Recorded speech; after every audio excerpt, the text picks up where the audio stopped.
Alors à ce stade-ci, ce serait intéressant d'enregistrer le document InDesign. Alors InDesign dispose d'un système de récupération automatique, c'est-à-dire que toutes les X minutes, il enregistre pour vous. Et si jamais ça plante, s'il y a une coupure de courant, quand on ne travaille pas sur un portable, il va vous récupérer les choses en fait. Ah oui, c'est pas réglable en fait. Toutes les 5 minutes, il va vous enregistrer. Donc vous ne perdrez jamais tout un document. Mais malgré tout, c'est intéressant évidemment d'enregistrer à certains moments ces documents sur le disque dur. Le fait qu'il y ait un backup automatique n'empêche pas bien sûr de bien gérer ces fichiers. Alors on va enregistrer le document InDesign, fichier enregistré sous. Et pour simplifier les choses, dans un premier temps, on va l'enregistrer à côté des images, c'est-à-dire dans le même dossier, quoi. Dans le dossier qui contient vos images. Donc vous naviguez d'une manière ou d'une autre jusqu'au dossier qui contient vos images. Le format d'enregistrement. On a 3 manières d'enregistrer. Un document InDesign, c'est ce qu'on fait la plupart du temps. Un modèle InDesign, c'est quoi un modèle? C'est comme dans Illustrator, c'est le même principe. Vous aurez ça aussi dans Illustrator. C'est un document InDesign, quand on l'ouvre, il ne s'ouvre pas, c'est une copie de ce document qui s'ouvre.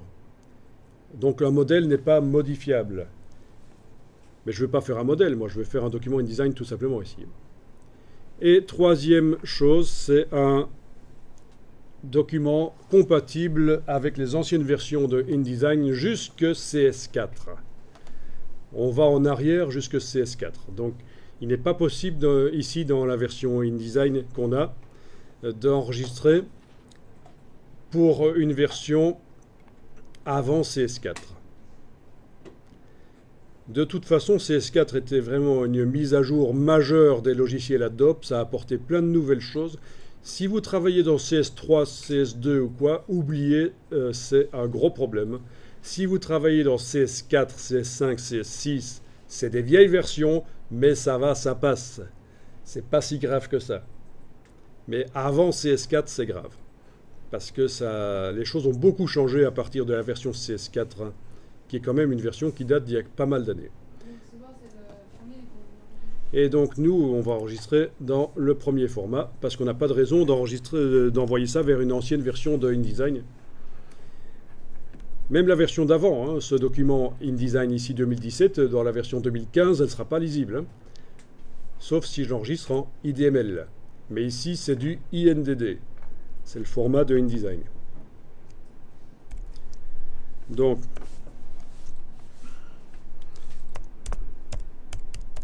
vous donnez le nom que vous voulez.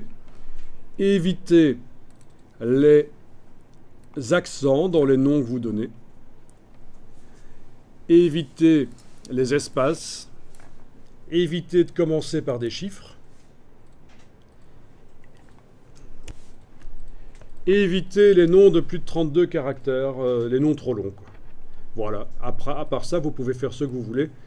Ça pourrait marcher si vous enregistrez avec des accents, des espaces et en commençant par des chiffres. Sauf qu'à un certain moment, ça ne va plus marcher quand vous allez vouloir faire quelque chose avec le fichier. Ça ne marchera plus comme il faut. Donc dès le départ, moi je prends la bonne habitude. Ça s'écrit comme ça, chevaux, hein? Oui. Hein. Je prends la bonne habitude dès le départ d'enregistrer avec les noms compatibles web en fait. Il manque un? Non. Ben non, sinon c'est à moitié un cheval, à moitié une vache. Il faut mettre aussi INDD. INDD, alors vous ne le voyez pas le INDD, vous. C'est parce que votre ordinateur est réglé pour ne pas vous montrer les extensions sans doute. Mais il y est en fait, hein. Donc ne le tapez pas.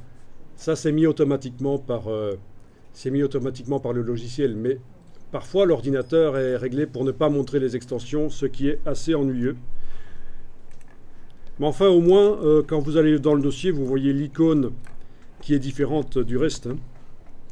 Vous voyez l'icône rose là de InDesign, certainement, vous arrivez à différencier du reste.